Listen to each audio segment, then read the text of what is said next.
So, Prabhus, we continue with the third canto, and we're on the third chapter now, verses here 25 and 26. So, 25 is not on the board, but 26 is. So I'll just recite 25 first. This is the third chapter of the third canto, chapter entitled The Lord's Pastimes Out of Vrindavan. 25 is, and the translation is, a few months passed, and then, bewildered by Krishna, all the descendants of Vrishni, Bhoj, and Andhaka, who were incarnations of the demigods, went to Prabhas, while those who were eternal devotees of the Lord did not leave, but remained in Dwarka. And then 26, translation. After arriving there, all of them took bath, and with the water of this place of pilgrimage, they offered their respects to the forefathers, demigods and great sages, and thus satisfied them. They gave cows to the brahmanas in royal charity. Purport by His Divine Grace, A.C. Bhaktivedanta Swami Prabhupada. Amongst the devotees of the Lord, there are several divisions. Mainly Nitya Siddhas and Sadhana Siddhas. The Nitya Siddha devotees never fall down to the region of the material atmosphere, even though they sometimes come onto the material plane to execute the mission of the Lord. The Sadhana Siddha devotees are chosen from the conditioned souls. Out of the sadhana devotees, there are mixed and pure devotees. The mixed devotees are sometimes enthusiastic about fruitive activities and are habituated to philosophical speculation. The pure devotees are free from all these mixtures and are certainly absorbed in the service of the Lord, regardless of how and where they are situated. Pure devotees of the Lord are not enthusiastic to put aside their service to the Lord in order to go visit holy places of pilgrimage. A great devotee of the Lord in modern times, Sri Narottam Das Thakur, modern times, has sung like this. To visit holy places of pilgrimage is another bewilderment of the mind, because devotional service to the Lord at any place is the last word in spiritual perfection. For pure devotees of the Lord who are completely satisfied with the transcendental loving service of the Lord, there is hardly any necessity to visit the various places of pilgrimage. Wow. But those who are not so advanced have the prescribed duties of visiting pilgrimage sites and regularly performing the rituals. The part of the princely order of the Yadu dynasty who went to Prabhas, performed all duties to be done in a place of pilgrimage and offered their pious actions to their forefathers and others. As a rule, every human being is indebted to God, the demigods, great sages, other living entities, people in general, forefathers, etc., for various contributions received from them. Thus, everyone is obliged to repay the debt of gratitude.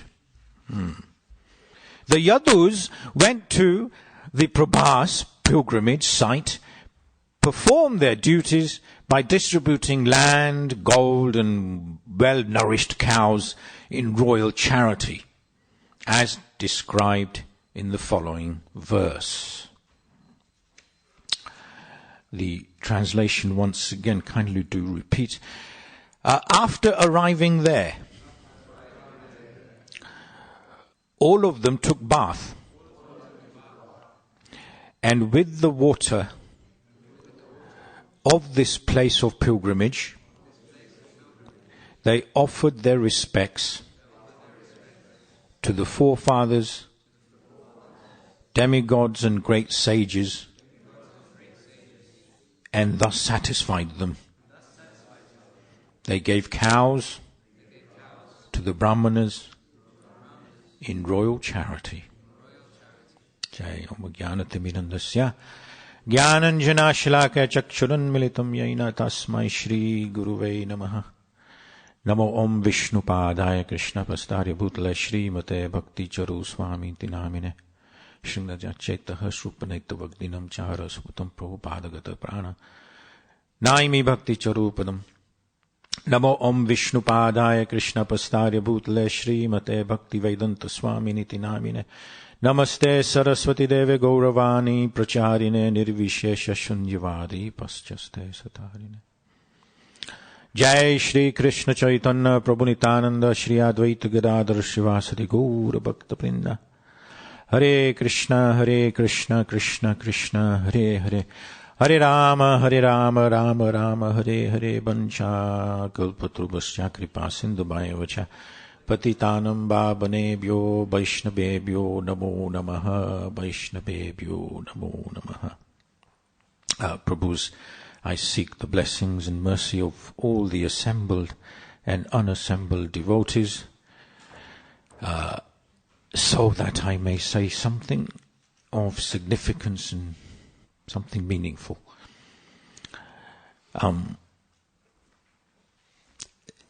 This is one of my kind of favorite chapters in the third canto, because there's pastimes. I like a bit of pastime as opposed to the philosophy. And third canto, nice. It's better than the first. But the third canto, the entire third canto consists of two parts. And has a total of 33 chapters. And in essence, there are 5 themes. The first part begins with Krishna Lila, which then follows into the creation and concludes with the Varaha Rup Lila. And then the second part begins with Kadharma and Devahuti, which is the fourth. That's the fourth theme, and the fifth theme is the final one. Is again, it's Kapila and Devahuti. So these are like the 5 themes to it. The first chapter of this canto is when Vidura advises Dhritarashtra. It was good advice to give up his parental affection for Duryodhana. I mean, those who have sons, it's a difficult thing to do. Even if the sons somewhat do their own thing and don't listen, doesn't matter, beta, you just carry on. You know, do what you want in life. Now, to give up that affection for Dhritarashtra, impossible. With such a son like Duryodhana, who is so very determined, he can persuade anyone. So how can he? It's such a difficult thing to do. But, however, we do know that, Dhritarashtra was truly blessed ultimately because of Vidura.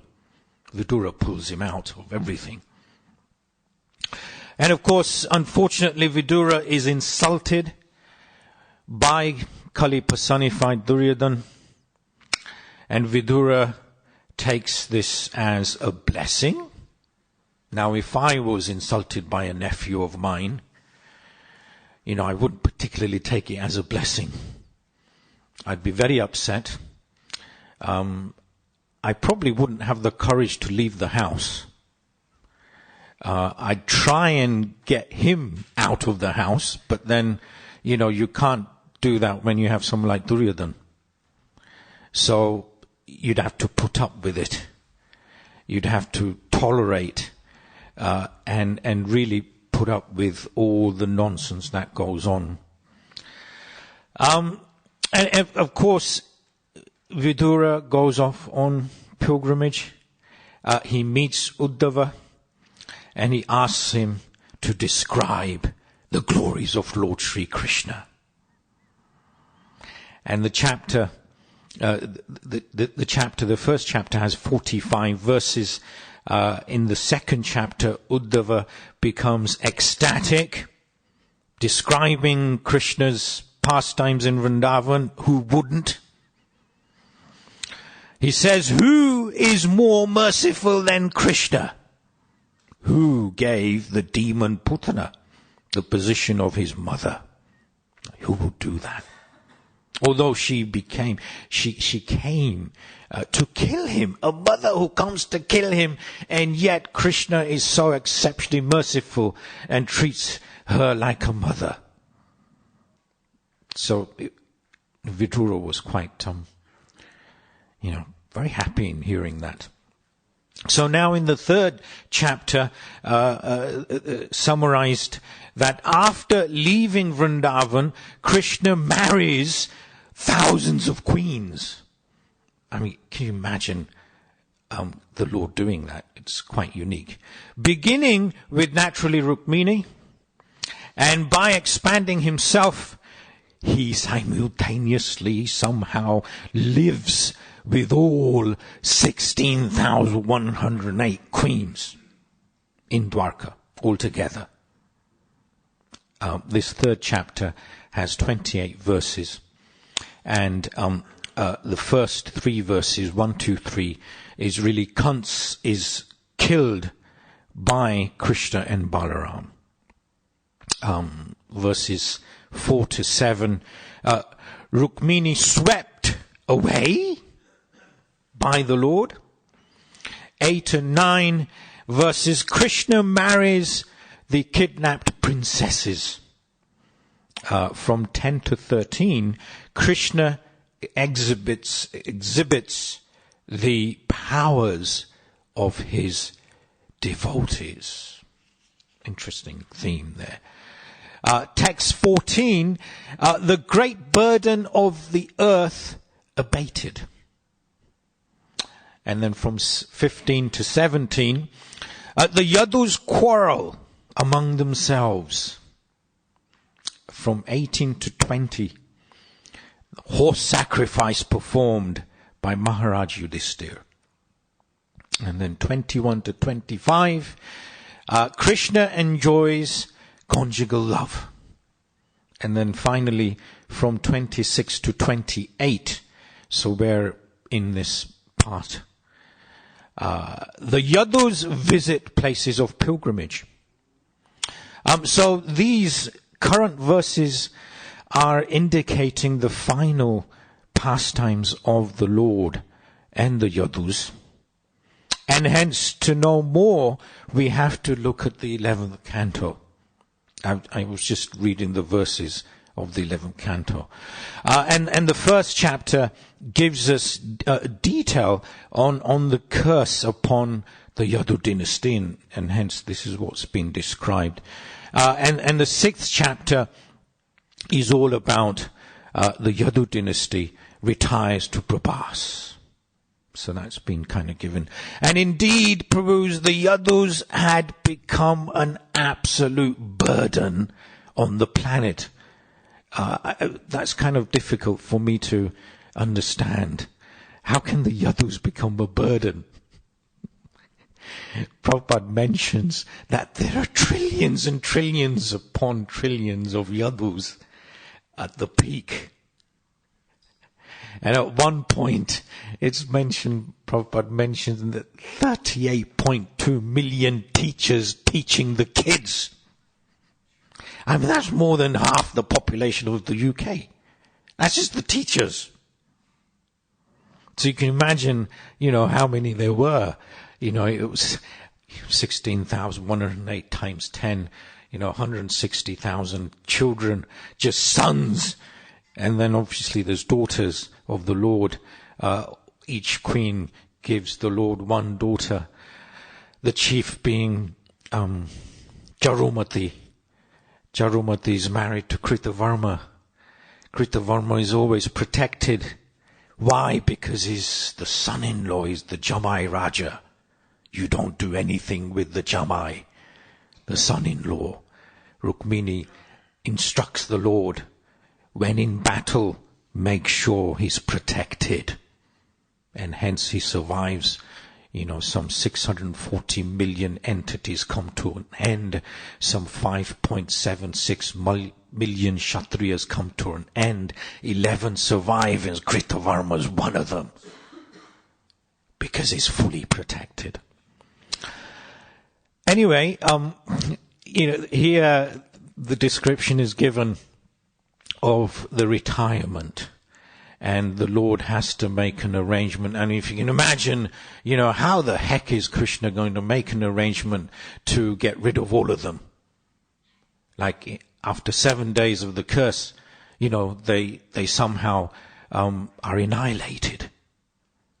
And the Lord makes that arrangement. The Lord, of course, he comes to Dwarka for the last time from Hastinapur.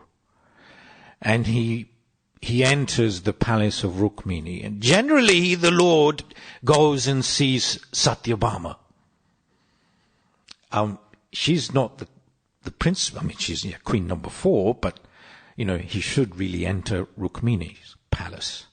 But he's somewhat, every time he comes from his travels, he goes and sees Satyabhama first. Why? Because, she's the one who's in control. Krishna is totally and utterly henpecked when it comes to her. She's the only personality who has that authority over the Lord. And hence in Chaitanya Leela, she's none other than Jagannatham Pandit. And there's beautiful pastime there. But Krishna immediately comes to Rukmini's palace, and then he comes out. And he finds Lord Balaram. And he says to Lord Balaram that, listen, we have to leave. Lord Balaram says, well, what do you mean we have to leave? This description, incidentally, has been very nicely given in a book. In a book called Krishna Vijoy, Bengali.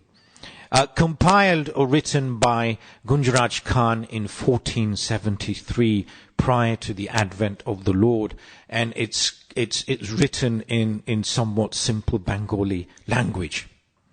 And when Mahaprabhu, got hold of it, he was very happy with it. He gave his approval, as it were. Gunjaraj Khan, somewhat of a contemporary of Mahaprabhu. And the Khan was quite delighted. And of course it has been translated. And we do have it. We might have it in reception, not sure. We did have it a few months back, or I don't know, a couple of years back. But a nice description has been given of the departure of the Lord and the departure of the Yadus. And the Lord persuades Balaram that we have to head towards Prabhas. The Yadus have already gone. They've gone on a vacation. They've gone on a holiday. They've gone on a retreat. our Keshav Maharaj likes to organize retreats, doesn't he? He's going one tomorrow, I believe, on the PS mentorship retreat. So they like to go on retreats, they like to go on vacation, holiday. They've all gone, so we have to go over there and to make sure that they behave themselves. So Balaram says, well, do we have to leave Dwarka? And what do you mean that we have to leave for good? Krishna says, yeah, it's time. It's time. We've been here too long. We have to wind things up. So he persuades them he persuades him.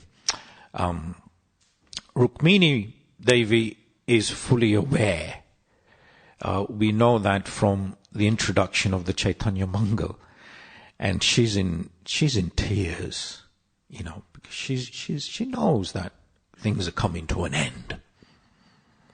Regardless, the Lord leaves and he enters the province of Prabhas, and he then somewhat tells Lord Balaram that you now have to take samadhi. You have to enter the water. But however, do one thing. Just because of formalities, expand yourself. Because one of you have to remain on the banks so that the funeral rites can be conducted. But then you can enter the water. So somewhat reluctantly explained, Balaram, Lord, he's in agreement. And from the water emerges a brilliantly white, that's a nice white dhoti, mine's pretty awful, it's not that white. Brilliantly white Anantashesh comes from the water and somehow cocoons the Lord. This kind of description is given.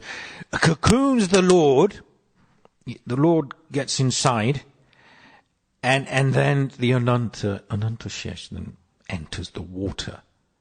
And that's how Lord Balaram departs, in accordance to Krishna Vijay, Gunjaraj Khan. And of course because the Lord expands, and Krishna is just, Lord Krishna is witnessing all of this. He's there contemplating and he's witnessing. He's the only one there. By this time, the Yadus have done their thing. They've had their little battle. Well, not little, somewhat, because there's so many of them. And of course, what occurs is that,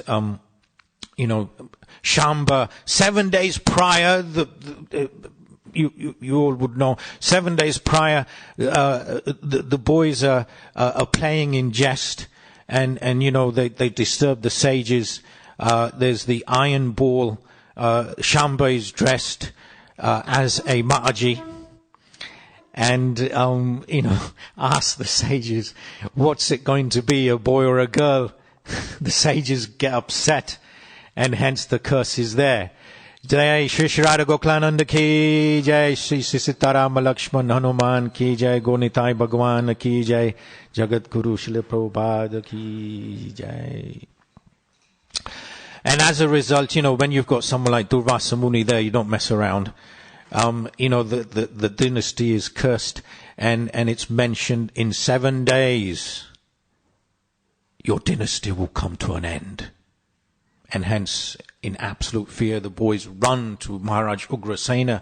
Ugrasena instructs the blacksmiths, take the iron ball immediately and crush it.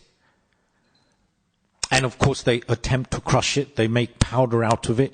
But the core of it, marble size, some unique alloy it was that they just couldn't crush it.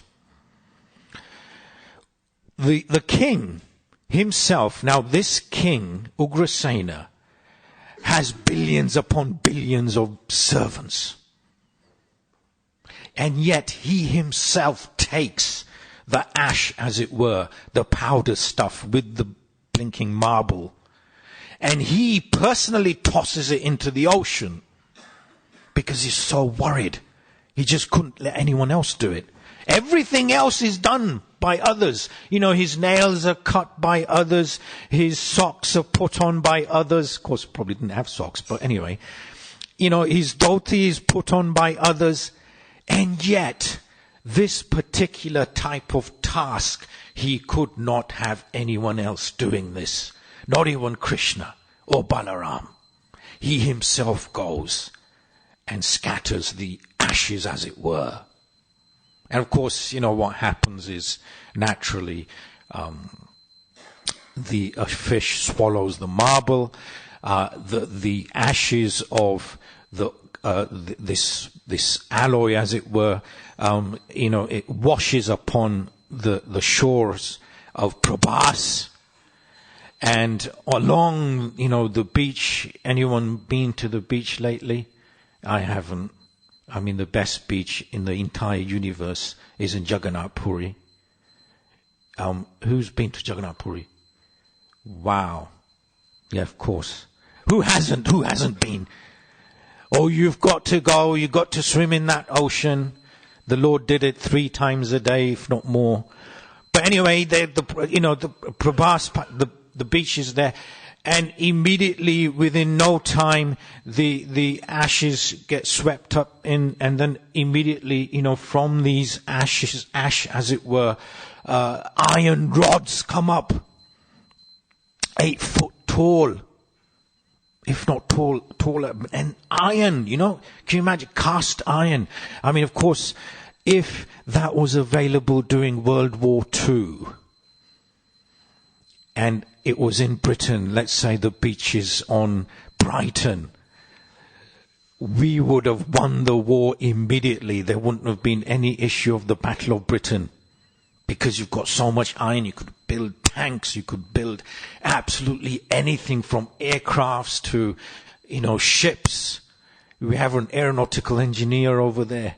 He could have built all these aircrafts and defeated everyone. And anyway, but if you could imagine, 51 centuries ago, all these iron rods were there, and of course, they all turned up there, and they're all intoxicated.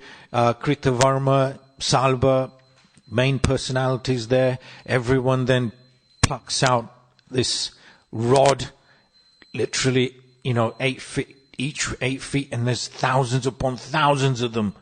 A forest of them. And with that, they have a wonderful battle.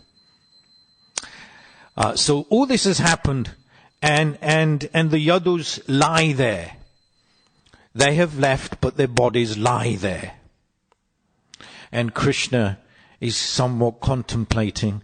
Lord Balaram has entered the waters and cocooned his expansion. The body is lying there in the banks, and then the Lord turns and he begins to walk.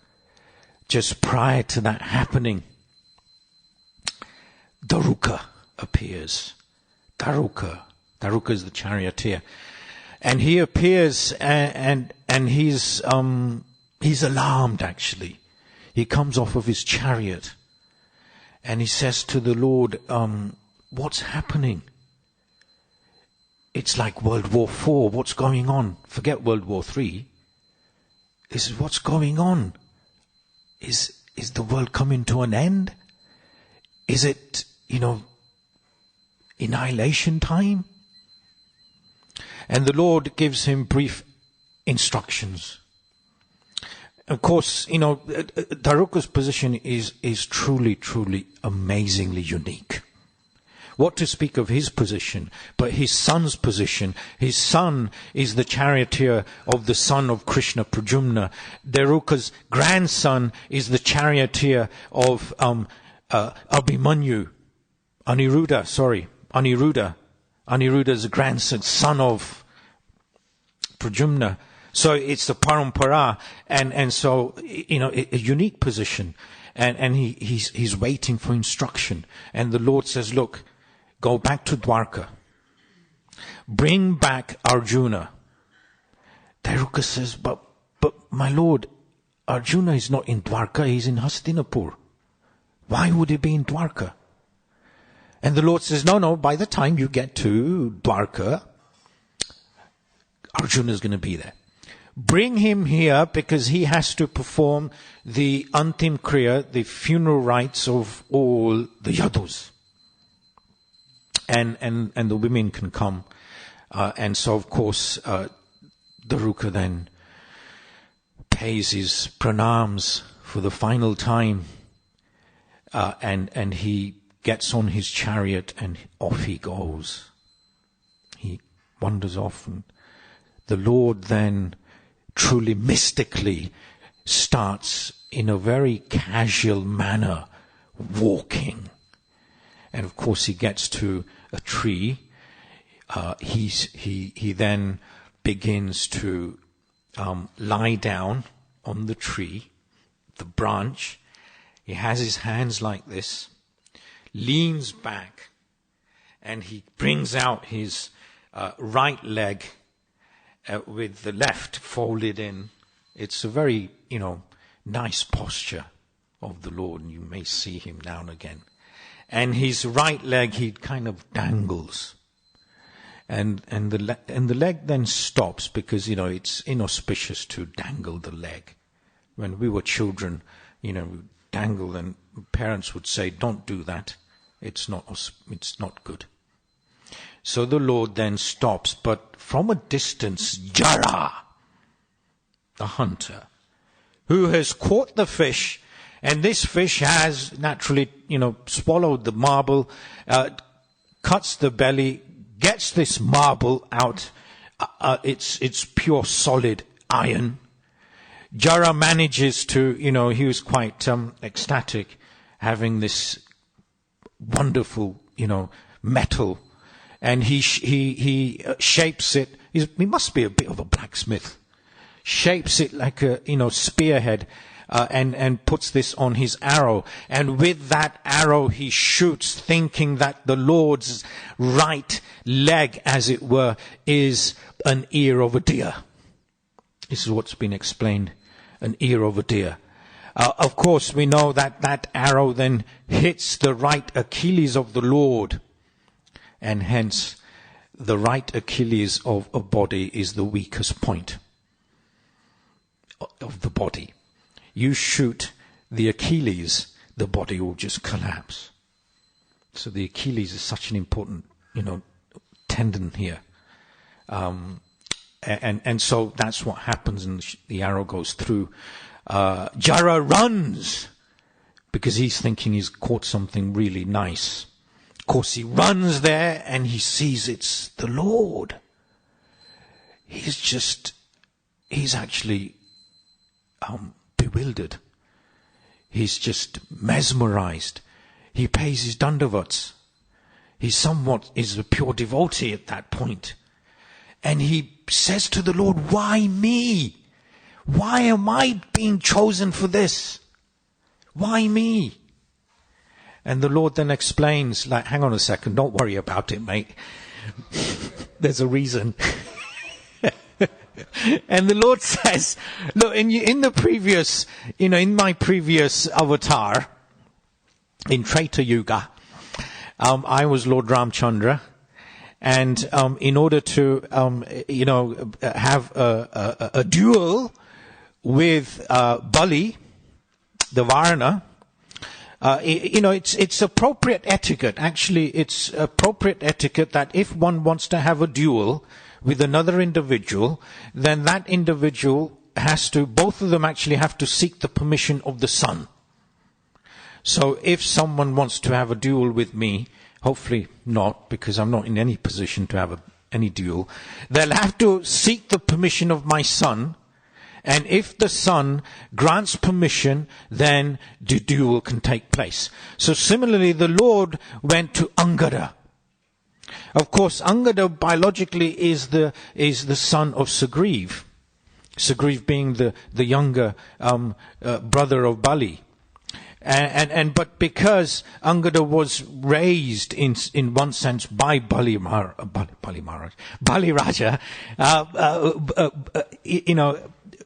the Lord Ramchandra had to seek permission Angad. And Angada said, my Lord, of course, please engage in this duel, because the duel will mean that my biological father will come back and take over. So hence the permission was given, the planning permission was granted somewhat, and of course the Lord Krishna mentions that he says to Jara that you, my friend, you were Angada. And back then I'd mentioned to you that in our next encounter, in my next avatar, you would be the cause of me leaving. And hence, this is the reason why you're in the middle of this now. So, of course, Jara is quite surprised. He's, of course, happy as well, because soon enough, a Viman appears from Vaikuntha. From the Viman, 4 Vishnu Dutas come out, if you can imagine this. And they come to where Jara is. And, Jara is a hunter. He's got a hunter's body. Not particularly handsome.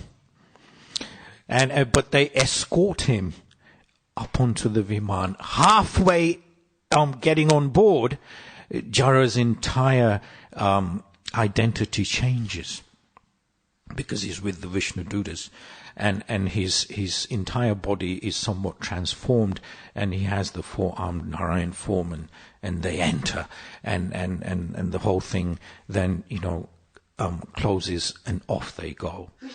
So Jara is, and the Lord witnesses all of this, and his hands are back like this, and in a very relaxed mood.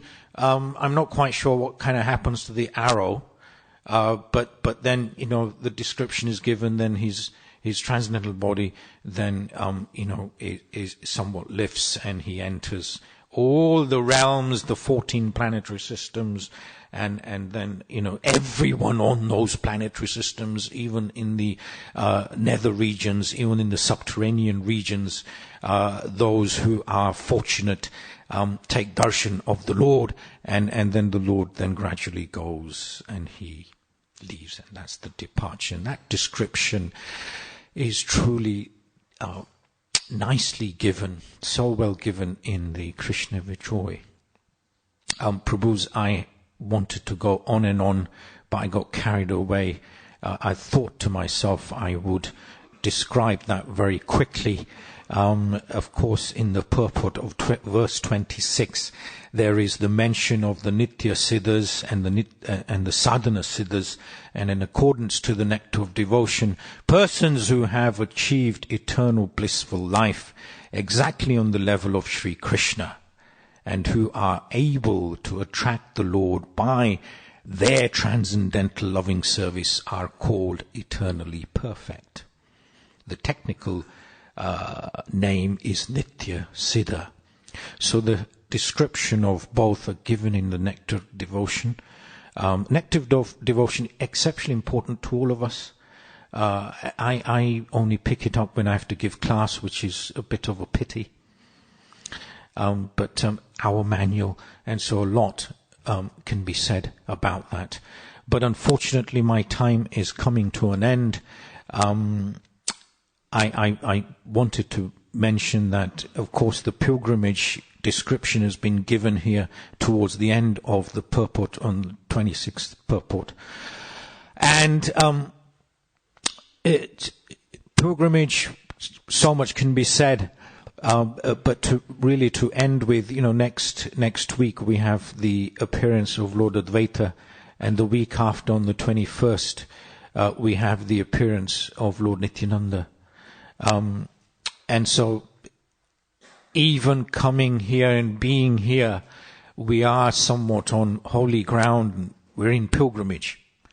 Observing during that time, and being able to celebrate the appearance of the Lord, it's all part and parcel. Because I was just thinking to myself, I haven't been to Puri in 10 years. I'm dying to go. But, I got some solace when I read this purport. by Srila Prabhupada. But thank you so very much.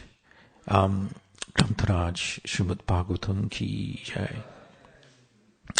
Any corrections, comments, gladly accepted. Questions? Yes, Prabhu.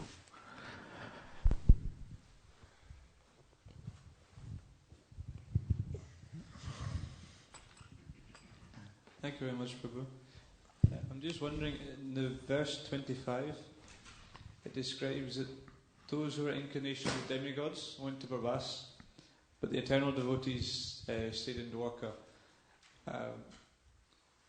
Do those who are eternal devotees versus those who are demigods, do they have some recognition that they are actually demigods? Or are they simply absorbed in the pastimes? How do they actually know who is who? Yeah, intriguing question indeed. One could only speculate. There are indications which somewhat lead us to think that yes, the identities are revealed, and that they would know. And even so, due to the Lord's Yogamaya, because the Yogamaya is so very important, that energy of the Lord. And that Yogamaya covers the identities. For instance, Maharani Satyabhama, her knowing that in Chaitanya Leela, she is Jagannatham Pandit. What to speak of the gopis, who she would be in Raj.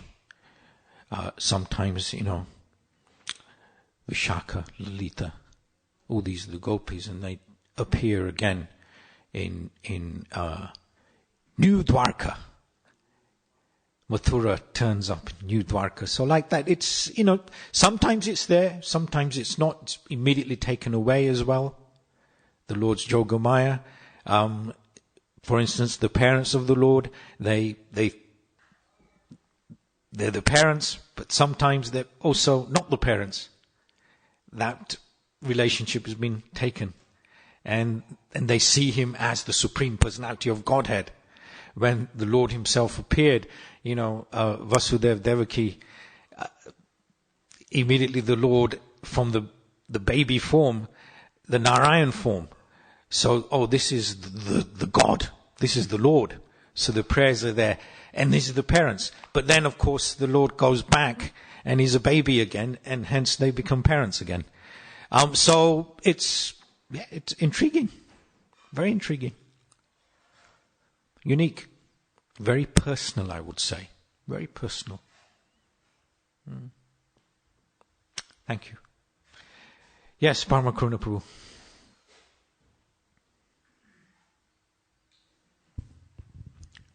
Just wondering, these personalities go to Prabhas to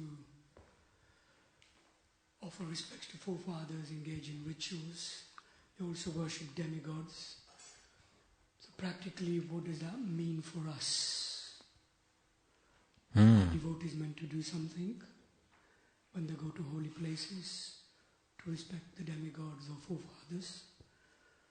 That was my question. And also another practical question. Do we go to holy places? How regularly should we go? How important is it for us to go?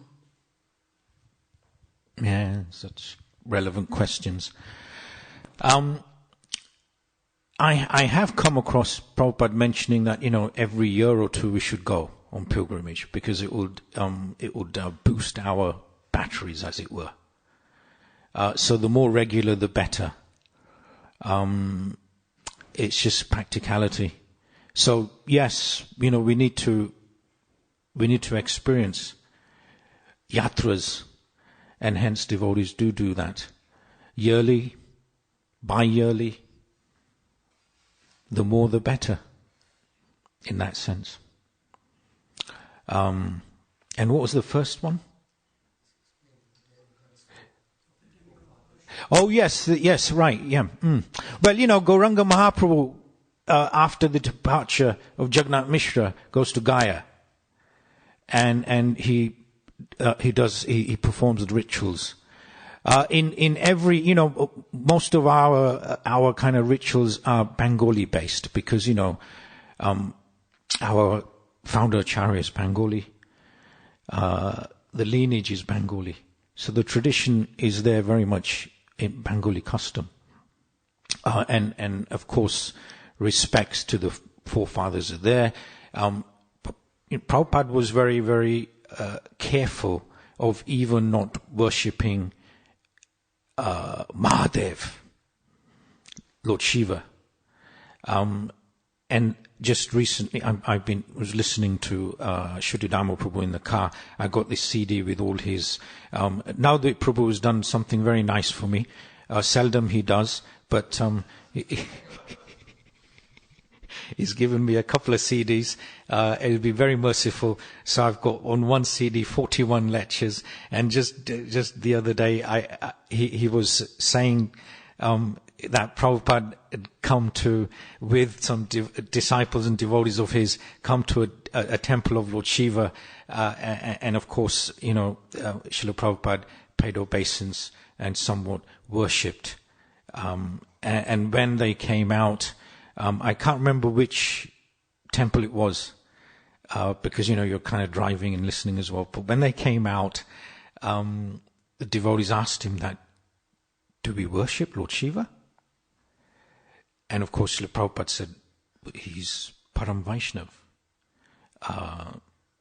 So, if you worship, there's not going to be much harm as such, but Prabhupada's response was, he's Param Vaishnav.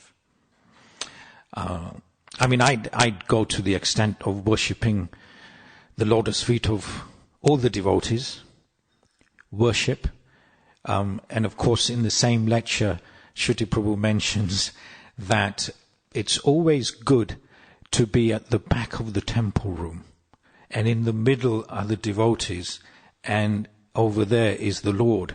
So the devotees are your buffer. You don't really want to go right to the top. Have the devotees. Somewhat worship the devotees, because they're your buffer. This is what he was mentioning. And of course you have the Lord there. Of course, I was quite happy to hear that yes, have the devotees in front, look at the floor and meditate on their feet, as it were, during deity greetings or, Mangal Arati. And of course, they're your buffer. And then you've got the lordships on the altar. So, if one were to do that, is that worship? Is it respect?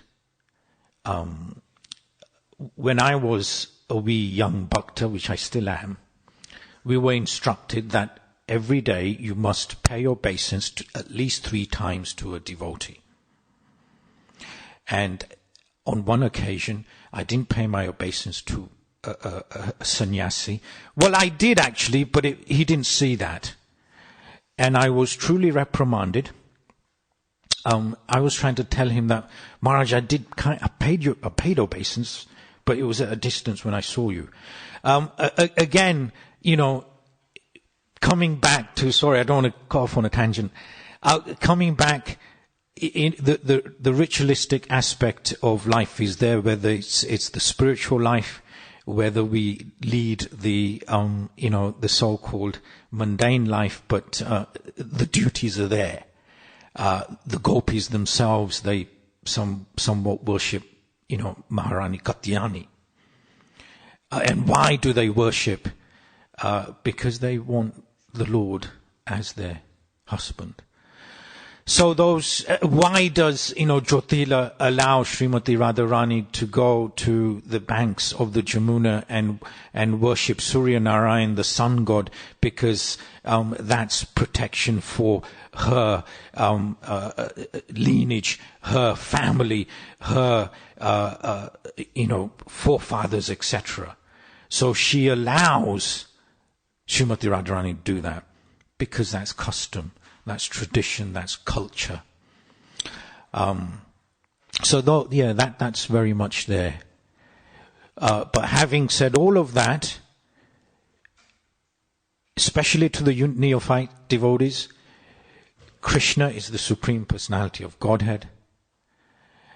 Gauranga Mahaprabhu is the Supreme Lord, worshipable. Lord Nityananda is Balaram Nityananda. These are the Supreme Personalities of Godhead.